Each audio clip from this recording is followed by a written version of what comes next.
At our number 10 spot, we have the Sinaloa cartel. This one I had to mention first because this is the most notorious and one of the largest drug trafficking organizations in the entire world. The Sinaloa cartel was founded in 1989 by Mexican smugglers Hector Salazar, Juan Moreno, and the more famous Joaquin Lora, otherwise known as El Chapo. Their drug operations were so international that El Chapo was once ranked as one of the richest men in the world with an estimated net worth of $26 billion. This cartel group would eventually have the largest smuggling operation to the US with several different narcotics. To join the group, you would either need to be related to another member or be married to one. But once you're in the group, you would have to be on a constant watch for other rival gangs, as the Sinaloa cartel engages in many turf wars. For example, in 2012, they had a bloody bout with the Juarez cartel over some territory. More recently, in 2022, a Sinaloa leader took the lives of some priests and US tourists, making them feared internationally still. Regardless of El Chapo's imprisonment, this drug cartel group remains Mexico's most dominant drug cartel. At our number 9 spot, we have the Jalisco New Generation. This is one of the youngest cartel groups on this list, but don't let that deceive you from the fact that they are also considered to be one of, if not the most powerful and violent cartel in Mexico today. This group first emerged after former Sinaloa cartel Ignacio Coronel, aka Nacho, was killed by Mexican security forces in 2010. So prior to his passing, he gave his orders to the leader of the Millennial cartel, El Lobo, which were to move a load of drug shipments and manage finances. The name Jalisco is from the place where they operated from. This group is just known for their violent behavior. The group claimed they have committed a massacre in 2011 which involved 35 people in Veracruz, Mexico. And in more recent news, the group has uploaded videos online where new members were forced to eat the body parts of their enemies. So they're one of the more dangerous cartels on this list. At a number 8 spot, we have the Beltran Leyva organization. This Mexican cartel was founded by 4 brothers, Marcos, Carlos, Alfredo, and Hector, all under the last name of Beltran Leyva. They actually served in the Sinaloa area and acted as extra security and enforcers for their cousin El Chapo. They would later relocate into the Gulf cartel territory after the leader had been arrested in 2003. At this point, they had many bouts with the Gulf cartel, who were accompanied by the Zetas, who were these soldiers recruited straight out of the Mexican military. When their commander Alfredo was apprehended based on the information supplied by El Chapo, it triggered them and the BLO split from the Sinaloa cartel. And instead, they joined their former rivals, the Zetas. War then started with El Chapo's son, Edgar Guzman, being the first victim, being shot to death in a shopping mall in Sinaloa. One by one, the brothers of BLO were being arrested, kidnapped, or even assassinated. This loss of leaders and alliances would cause the end of this group in 2017. At a number 7 spot, we have the Gulf cartel. We just mentioned this earlier, so let me give you guys a bit of the inside of them. This cartel is one of the country's oldest operating drug cartels. It was originally founded by Juan Guerrero in 1920s. Juan would smuggle alcohol in the US as the prohibition was in full effect. Except when this ended, he took up the challenge of smuggling narcotics to taunt other cartels. Then after he passed away, his nephew Garcia Abrego took over and made this group into something bigger. He would deal with various cartel groups to increase his power and influence in the area. He would later be pulling in billions after he would handle narcotic shipments through the borders, taking all sorts of risk in the process. Well, this caught up to him because in January 1996, he was arrested and transported to the US. The cartel even had to send billions of dollars to him using suitcases, jets, and through underground tunnels. This cartel still sticks around to this, but has lost a lot of former territory due to rival gangs. At number 6 spot, with the Los Zetas cartel. On this list, we have some of the most evil cartels, but the Los Zeta cartel takes the whole cake. The Los Zeta cartel was originally founded in 1997 and were made up of Mexican military deserters, with many of them specializing in combat. This group was notorious for their extremely violent tactics and strict relationship between one another. Even the US Drug Enforcement Administration, or the DEA, described them as, quote, the most technically advanced and sophisticated and violent of these groups. After its original use in the Gulf cartel, they broke away in the mid-2000s and continued their drug smuggling and brutal executions. They were known for constant beheading and torture videos as they tried to strike fear into the eyes of their rivals. They really just didn't care about human life, and they also caused a lot of political and police corruption whichever place they resided in. Right in the hump bar list, we have the Guerreros Unidos. In 2010, 2 groups of the La Familia cartel joined and formed alliance with various cartels, giving rise to the Guerrero Unidos. One group decided to support Juarez, Tijuana, and the Los Zeta cartels. Then a second group decided to form partnerships with the Gulf and Sinaloa cartels. The group that sided with the Gulf and Sinaloa cartels would then form this GU group. In 2014, this cartel kidnapped 43 students from a college in Guerrero. Their influence was so strong they managed to get Mexican soldiers to interrogate these students only to send them off to the cartel members. The GU's violent tactics and use of kidnapping as a source of revenue made them a target of both national and state security forces. The group has lost several leaders and dozens of members as a result of these security operations. On top of that, this group also controls all sorts of government positions with constant bribes and the fear they instill on Mexican citizens. At a number 4 spot, we have the Heinous cartel. This cartel was created in 1989 when smugglers had left the rival cartel, the Guadalajara. This group centers themselves of the profit from drug smuggling, but recently they have ventured into other criminal activities such as kidnapping for ransom money, human trafficking, and extortion. It wasn't until the group was under leader Carrillo Fuentes where they started to grow very quickly. Their operations went from local to Central America into South America, including Argentina and Chile. They would use commercial and parcel air flights to smuggle in narcotics, which would later coin him the name Lord of the Skies. To this day, the Juarez cartel is battling with rival groups, barely clinging onto their territory. In November 2019, this cartel is linked to a brutal massacre of 9 dual US-Mexican citizens very close to the border. At number 3 spot, we have the La Familia cartel. The La Familia cartel first emerged in the 1980s as an anti-crime group, but as turf wars were happening everywhere at once, they got dragged into the Gulf cartel and Zeta issues. Oddly enough, this group opposed the use of narcotics at first. I mean, their second leader, Moreno Gonzalez, apparently had his soldiers carry around Bibles and conduct prayer sessions before work. So maybe this group wasn't all bad. Well, this was until they discovered how profitable narcotics are. So over time, they found locations to grow their array of narcotics to distribute. Now they're Mexico's largest producer and exporter of methamphetamines and is racking up millions of dollars for this. At number 2 spot, we have the Tijuana or the Arellano Felix cartel. The Arellano Felix cartel, or the AFO, often referred to as the Tijuana cartel, is one of the most powerful and aggressive drug trafficking organizations operating from Mexico. The Arellano family is composed of 7 brothers and 4 sisters.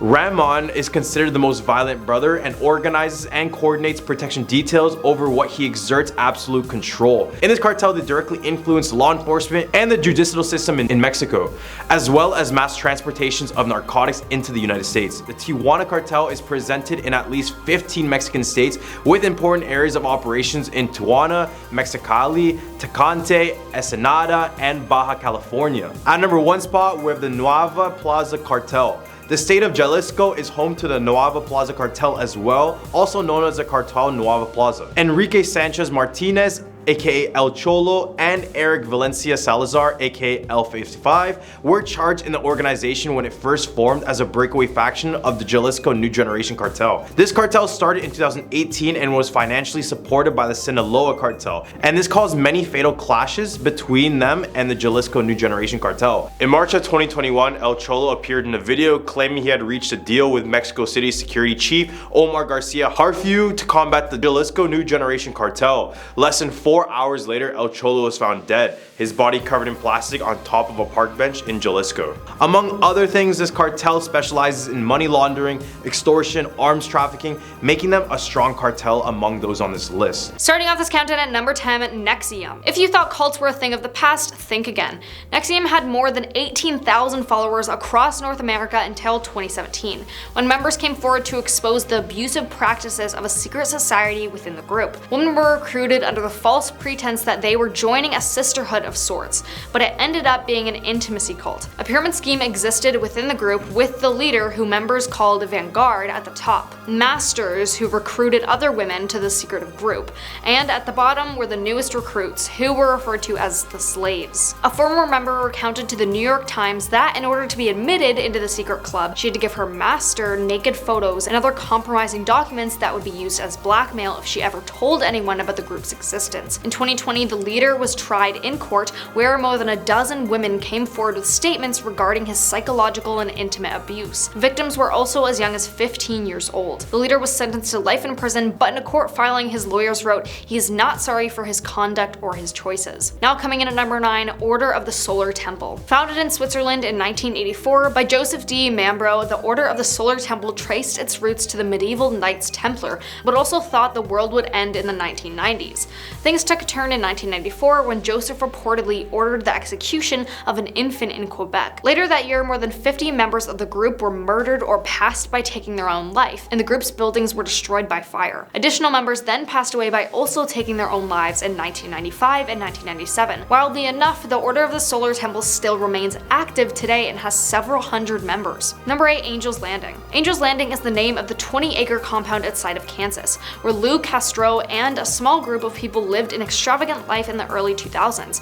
Castro's followers were convinced that he was an angel and a seer who could look into the future and know when you were going to pass away. Local law enforcement took an active interest when a member of the Angel's Landing community tragically turned up deceased on the compound in 2003. When the member's husband passed in a freak accident in 2006, a local detective then dived into every bit of personal and financial information he could find on the people living at Angel's Landing. He found out that expensive life insurance policies were taken out on people in Castro's circle and cashed in by members when someone in the makeshift family accidentally passed away, and this pattern occurred around every 2.5 years. In 2010, Castro moved from Kansas to Tennessee and adopted a new identity, and he was soon arrested by the FBI for aggravated identity theft and fraudulent use of social security card number. He was later charged with 28 felonies, and in February 2015, he was convicted on all counts and sentenced to 80 years in prison. Number 7. Church of the Lamb of God. The Church of the Lamb of God was started by Hervé Lebaron in Mexico. Lebaron convinced his followers that he received direct instructions from God, which included using an abandoned Mormon doctrine, blood atonement, that allows the execution of sinners to cleanse them of evil. Lebaron had 51 children with 13 different wives and over 2 decades amassed hundreds of followers, who allegedly took the lives of more than 20 people on behalf of him and his orders. Mexico authorities then arrested him in 1979 and handed him over to the FBI, where he was charged and jailed for life in Utah. Number 6. Heaven's Gate. Founded by Marshall Applewhite and Bonnie Nettles in the 1970s, Heaven's Gate was a cult that had a complicated belief system involving aliens, spaceships, and an intimate recycling of the planet Earth. After Bonnie passed away in 1985, Applewhite took the group to even further extremes, and in 1997, he began claiming that this spacecraft would carry the Heaven's Gate members to the next level of existence. While living in a rented home in San Diego, Applewhite and his 38 followers passed by taking their own life by taking a pill used to treat and prevent the symptoms of seizures, sedation, hypnotics, and insomnia mixed with applesauce. They all wore the same uniform and Nike shoes and had $5.75 in their pockets. As of today, the Heaven's Gate website still exists and is maintained by 2 people of the group's followers. Halfway. Number 5. Sananon. Charles Dieterich opened the infamous Sananon location in 1958. There were 3 phases to the cult over the course of its lifespan: a drug rehabilitation program, Utopia Society, and church. Hundreds of people then moved in and were charged a fee to live in the compound. People of all professions worked to give their money to the group, often doing a tremendous amount of physical labor. At one point, the cult had $33 million in assets. The rules of the cult then became stricter and the abuse became more rampant. He compiled an enemies list, which ultimately became a hit list. It included lawyer Paul Morantz, who wanted to help free families kept in the group, and had won a $300,000 judgment against the group for abducting and brainwashing a member. This enraged the leader to the point that he ordered 2 of his Imperial Marines to take a venomous rattlesnake in Paul's mailbox the following month. He was then bitten and just barely survived. Police raided the cult, and Charles was arrested in his Lake Havasu home on December 2, 1978. He was then sentenced to 5 years supervised probation, fined $5,000 in order to no longer run the cult. The group was then shut down forever due to its violence and tax fraud in 1991. Number 4. The Ant Hill Kids. Roach Theriault was said to have belonged to the Seventh-day Adventist Church, living a life with no unhealthy foods, drugs, or alcohol. He preached that the world would end on February 17, 1979, and formed the Ant Hill Kids. He gained a small but loyal following through his charisma and looks. While hiking, Roach, who went by Moses, claimed to have received a message from God, prompting him to start a wealthy living clinic in Quebec, so they could all be saved. He moved his followers to tents on a hill and made them build a town. He married his followers to each other to eventually void them, and later began being intimate with his followers. He then became a violent alcoholic and tortured his followers through drunken surgical procedures and cut off their limbs to prove he could heal them. He also forced members to break their legs with sledgehammers, shoot one another's shoulder, and eat their own feces. He was then convicted of criminal negligence and spent 2 years in prison after causing the passing of a 2-year-old with a failed surgery attempt. Number 3. The Manson family. Following his prison release, longtime criminal Charles Manson decided he would leave for San Francisco to form the Manson family. Manson fit in so well with the hippie scene in the city and fed women LSD. PTSD, asking them to join him. He and his 5 female followers traveled to Los Angeles, and Manson supposedly predicted an Armageddon and told his followers they should stay with him to survive. Upon listening to the Beatles' White Album, Manson felt as though the band was speaking directly to him and warning him of a race war, helter skelter. Manson saw himself as a messiah. His following grew as he drugged and intimately violated female followers. He also exploited them to recruit male followers. Manson manipulated young female followers by discouraging them from free thinking and threatening violence if they did not comply. Then on August 9, 1969, an 8-month pregnant Sharon Tate, Jay Sebring, Abigail Fogler, Wojciech Frykowski, and Stephen Parent were brutally executed by Manson family members. The members used Tate's blood to write "pig" on the front door. In 1971, he was then sentenced to life in prison. Number 2. Children of God. Initially called Teens for Christ, Children of God was founded in 1968 by David Berg in California.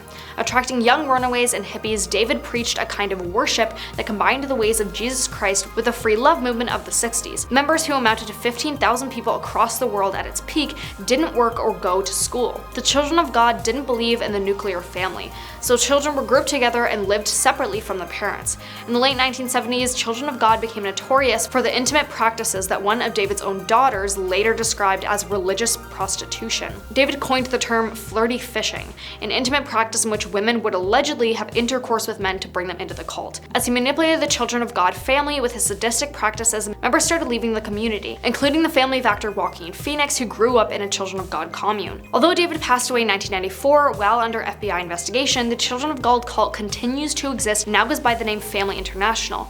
Although the group claims that the horrific practices are a thing of the past, you can watch the whole documentary called Children of God on Netflix. Now coming in at number 1, People's Temple. Jim Jones started his own congregation known as the People's Temple of the Disciplines of Christ in 1955. He proclaimed to have a vision of nuclear attack and when it would occur, causing him to move his church from Indianapolis to San Francisco. What many people didn't know is that Jones was said to have been using speed and intimately, physically, and emotionally abusing temple members. This kind of media coverage prompted Jones to convince about 1,000 of his followers to move away to Jonestown. Jonestown was a tactic to isolate followers and gain complete control, and it became a prison camp.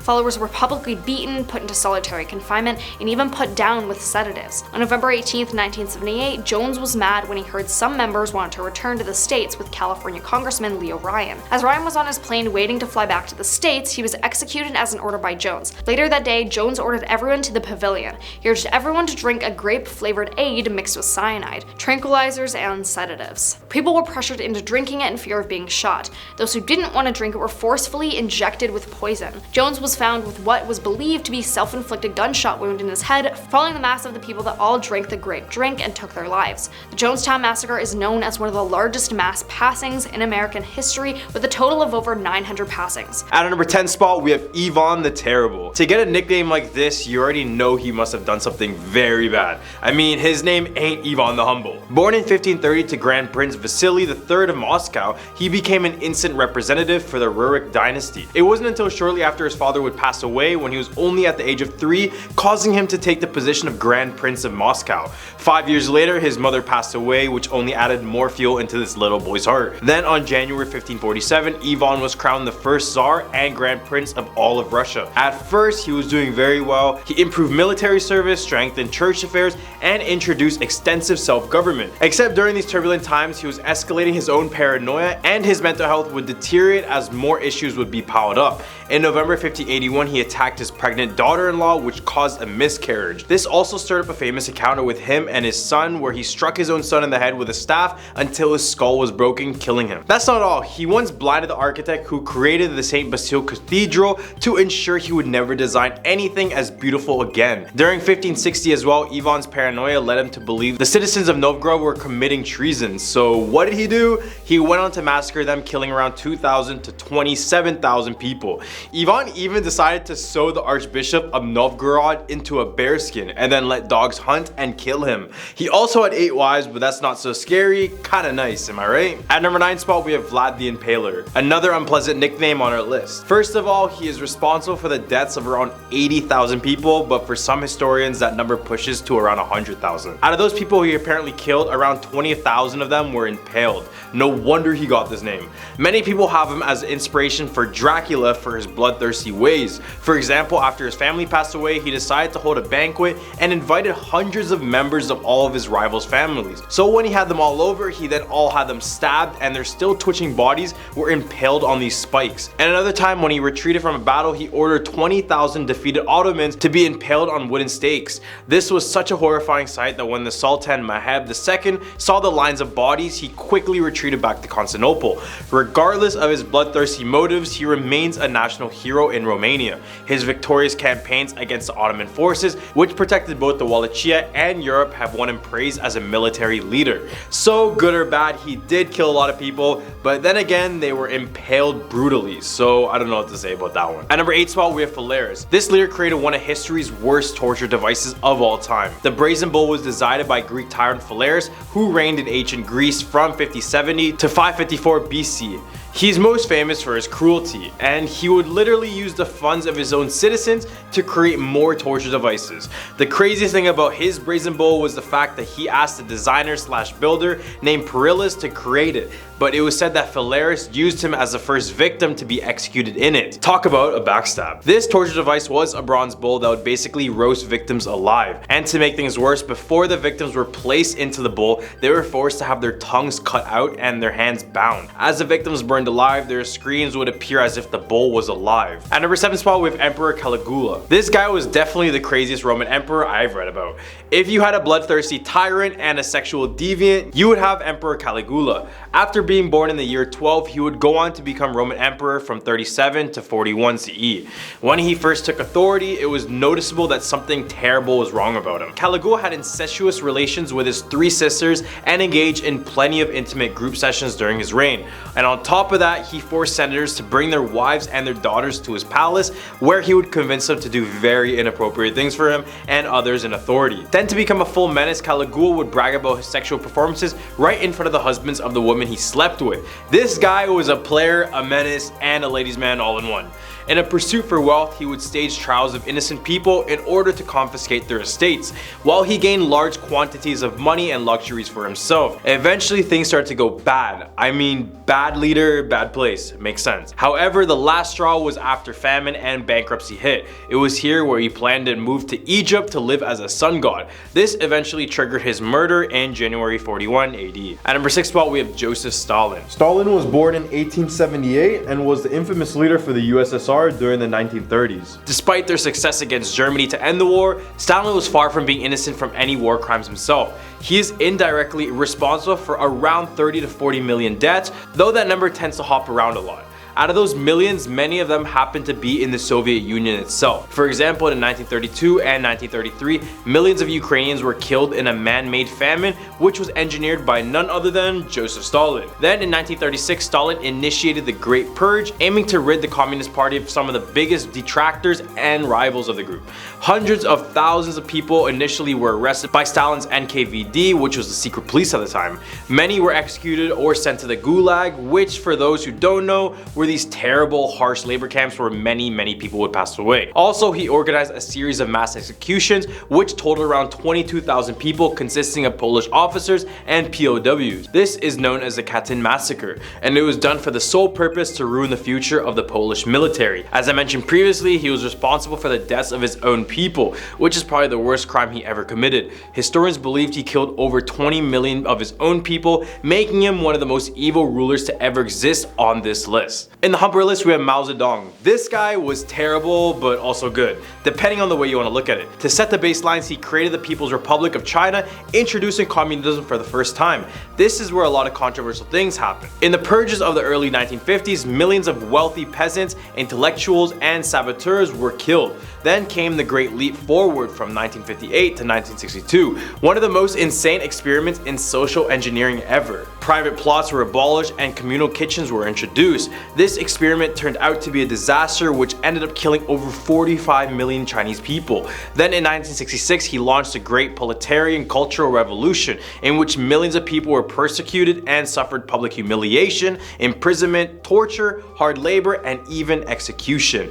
Except there was some good he did. Despite killing millions, I know, still terrible. Mao turned China from a third world country into a first world country with their improved international relations. As well, Mao united China together, and if we really think about it, his high death toll is because of an accident. I know, still terrible, but not as terrible. At number 4 spot, we have Queen Maria I of Portugal. Born in 1734, Queen Maria exhibits some eyebrow-raising behavior prior to her husband/uncle's death in 1786, but it was that sad event that really set her on the road to madness. When her eldest son and only daughter passed away as well, Maria's already fragile mental state went completely downhill. The religious fanatic became convinced she was going to hell and reported visions of her deceased father's blackened corpse being tormented by demons. Visitors to her apartment could complain that they were tired by her constant screaming and wailing. I mean, she didn't kill anyone, so that's not a terrible thing. Except in February 1792, she was deemed mentally insane and was treated by Francis Willis, the same physician who attended George III of the United Kingdom.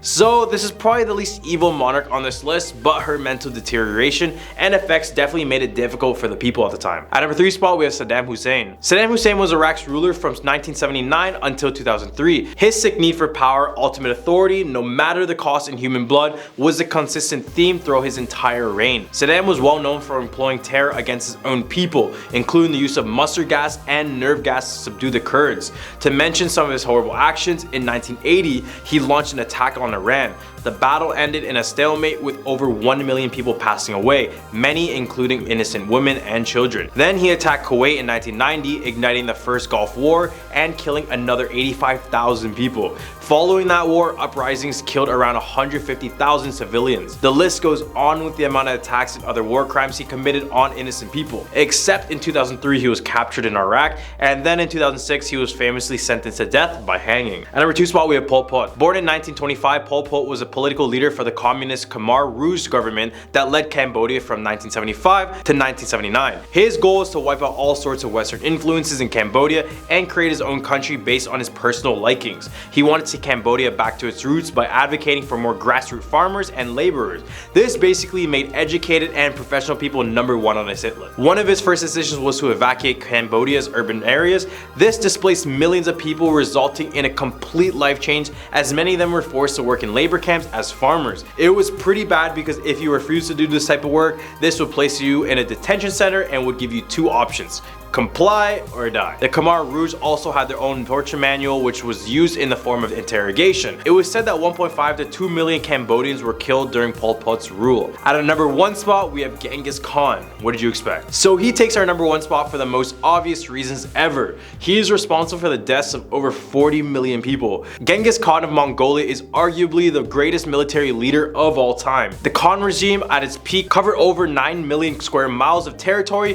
which ranged from Central Asia to places as far as Poland and Korea. The reason he was able to take over this much area was largely due to the way he commanded his army, their ruthlessness, tactic, and extraordinary speed. In one example, Khan's son-in-law was killed by a stray arrow during 1221. He then took his whole army and attacked the city of Nishapur, which is modern-day Iran, and it was said that he killed everybody in the city, which is believed to be 1.75 million people, in a single hour.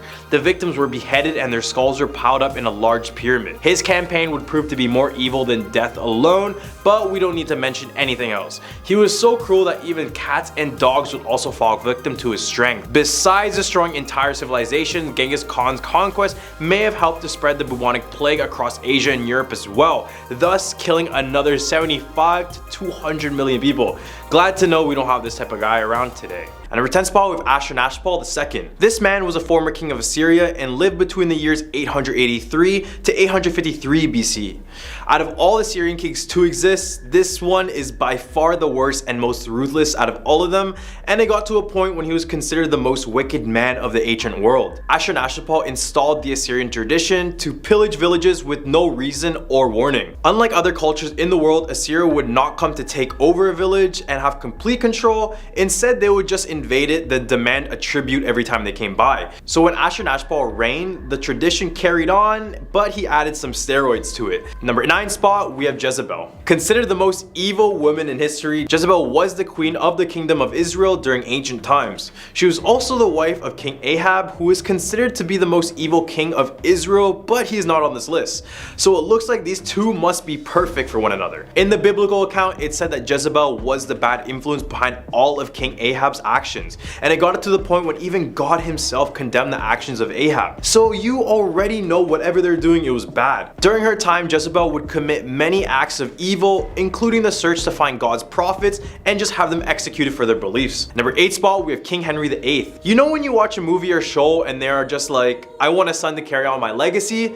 Yeah, this is the mentality that King Henry VIII had, except there was a lot more blood involved. A partner was needed for all of this to happen, but this is when King Henry's issues would arise. His first wife, Catherine of Aragon, produced 6 children with no boys, so he decided to divorce her. His next wife, Anne Boleyn, gave birth to the future Queen Elizabeth, but when she miscarried on her second baby, Henry accused her of witchcraft and had her beheaded at the Tower of London under reasons of adultery and incest. His 5th wife, Catherine Howard, also had issue with producing a male baby, so he accused her of adultery and had her beheaded. Apart from his relationship issues, as king, Henry VIII was the first English monarch to articulate the idea of divine rights of God, claiming that his authority was granted by God. Henry VIII's actions directly led to the English Civil War of the 1640s. All told, as many as 72,000 people were executed on Henry VIII's orders during the English Reformation. Number 7, Mary I of England. This lady is considered Bloody Mary, but not the children's game that you play in the mirror, but for her brutal and utmost evil reign. Born on February 18, 1516, Mary Tudor was the only child of King Henry VIII and Catherine of Aragon to survive into adulthood. Remember King Henry VIII I just mentioned? Yup, this is his daughter. Although Lady Jane Grey was selected by many politicians to succeed in the throne, Mary Tudor enforced her claim to the throne. While Lady Jane awaited her coronation, Mary gathered a force in East Anglia and disposed Jane, ultimately having her beheaded. On top of that, her attempt to turn England into Roman Catholic was not a good move, and which led to burn 300 Protestants to death. Her authority caused England to lose its territory as well to the French, which was terrible back in those days. At number 6 spot, we have Marie Antoinette. Marie Antoinette reigned as Queen of France from 1774 to 1792. She was also the last Queen of France prior to the French Revolution. Marie Antoinette had a reputation for splurging on expensive items, and more notably, she was entangled in numerous scandals over her time alive. One of the scandals was the affair of the diamond necklace. It's said that a young lady named Countess de la Motte pretended to be the queen's friend and entered the French court in 1785. She duped a member of the high society into thinking Antoinette loved him. She even disguised an escort as the queen and convinced the man that Antoinette wanted to buy a diamond necklace. The jewelry costed 1.6 million livres at the time, which equates to nearly $12 million today. However, she is probably best known for her famous dialogue to her French subjects when they couldn't afford bread. She would go on to say, quote, "Let them eat cake," which only fueled the fire for the French Revolution, leading to her beheading. In the Humber list, we have King Leopold II of Belgium. Reigning from 1865 to 1909, King Leopold II was the founder and sole owner of the Congo Free State. What this meant was that he created a separate nation from Belgium, which would be completely controlled by himself. Here, he would have the people of the Congo do forced labor in order to extract valued resources, which would all just come back to him, making him richer and richer while hundreds of lives were being lost. It went from bad to worse when Belgium officers of the public force started a reign of terror to increase production. The conditions were terrible and disease was rampant, which eventually caused about half of the Congolese population to pass away, although answers vary on the number. By 1908, world leaders couldn't ignore the atrocities going on in the Congo, and international pressure forced Leopold to transfer administration of the region out of his personal control to the Belgian government. He died a year later, escaping any sort of punishment for his actions. Number 4, we have Tamerlane the Great. If Genghis Khan had a different version of himself in another universe, Tamerlane the Great would be that guy. In the 14th century, Tamerlane was basically a land pirate taking parts of the post-destroyed Mongolian Empire all the way to cultured cities of Islam. His ruthlessness and swift action brought many evil men by his side, and eventually he would have one of the strongest armies in the world. Just like Khan, he didn't have reasonable motive other than the fact that he wanted more money and wanted his own personal glory. For example, a Persian city named Isfahan underwent one of the most brutal mass murders in history. During his reign, Tamerlane decided to march his army towards his Persian city. As he approached, the city quickly surrendered, and due to this, Tamerlane decided to save them from any sort of executions. Instead, he hired a bunch of soldiers to collect taxes from every house in the city. Eventually, some of the citizens decided to protest against these taxes, but the troops didn't take this lightly. They got into a bout, leaving all of Tamerlane's 3,000 men dead. Shocked by the act, Tamerlane took swift action and decided to order an execution of every living thing in the city, including women, children, and even animals. It said that 70,000 to 100,000 lives were lost, and the remains were left on large pyramids scattered across the city. At number 3 spot, we have Emperor Caligula. This guy was definitely the craziest Roman Empire I've ever read about. If you had a bloodthirsty tyrant and a sexual deviant, you would probably have Emperor Caligula. After being born in the year 12, he would go on to become Roman Emperor from 37 to 41 CE. When he first took authority, it was noticeable that something was terribly wrong about him. Caligula had incestual relationships with his 3 sisters and engaged in plenty of intimate group sessions during his reign. On top of that, he forced senators to bring their wives and their daughters to the palace, where he would convince them to do very inappropriate things with him and others in authority. Then, to become a full menace, Caligula would brag about his sexual performances right in front of the husbands of the women he slept with. This guy was a player, menace, and ladies' man all in one. In a pursuit for wealth, he would stage trials of innocent people in order to confiscate their estates, while he gained large quantities of money and luxuries for himself. Eventually, things started to go bad, and I mean bad. However, the last straw was after famine and bankruptcy hit. It was here where he planned to move to Egypt to live as a sun god. This eventually triggered his murder in January 41 AD. Number 2, Vlad the Impaler. First of all, he is responsible for the deaths of around 80,000 people, but historians push that number above 100,000 people. Out of all these people, he apparently impaled 20,000 of them. No wonder he got the name. Many people have him as an inspiration for Dracula for his bloodthirsty ways. For example, after his family passed away, he decided to hold a banquet and invite hundreds of members of his rival families. So when he had them all over, he had them all stabbed and their still twitching bodies were impaled on spikes. Another time when he retreated from a battle, he ordered 20,000 defeated Ottomans to be impaled on wooden stakes. This was such a horrifying sight that when the Sultan Mehmed II saw the lines of bodies, he quickly retreated back to Constantinople. Regardless of his bloodthirsty motives, he remains a national hero in Romania. His victorious campaigns against Ottoman forces, which protected both Wallachia and Europe, has won him praise as a military leader. So good or bad, he did kill a lot of people, but then again, they were brutally impaled. At number 1 spot, we have Queen Ranavalova. I had to save up one of the most murderous leaders for last, so introducing the former Queen of Madagascar, Ranavalova I. She reigned for a total of 33 years from 1828 to 1862, and let me tell you, not one of those years was a good year in Madagascar. Ranavalova was a very anxious and paranoid person in general, and when you're in a position that high with that much paranoia, chances are you think someone is plotting your demise. So what did this queen do? She would test her subjects by trial by ordeal, which consisted of giving a person tangina poison, which came from one of Madagascar's native trees. After, she would feed them 3 pieces of chicken skin, and only if the person had vomited all 3 pieces would they be considered innocent. This would mean that if anyone had only vomited 1 or 2 pieces, or even passed away, they would be considered guilty. You would think this trial would be uncommon and made for those who truly deserved it, but no. In 1838 alone, the queen had hundreds of thousands of people undergoing the trial, which ended up claiming the lives of over 100,000 people, which amounted to 75% of their population at the time. On top of that, the queen was very open on her anti-Christian views and would expel or execute any European missionaries coming to the island. This is only the surface of what she did. Others included forced labor and many other disputes with her family members. But maybe that's for a full video. I don't know, let us know in the comments.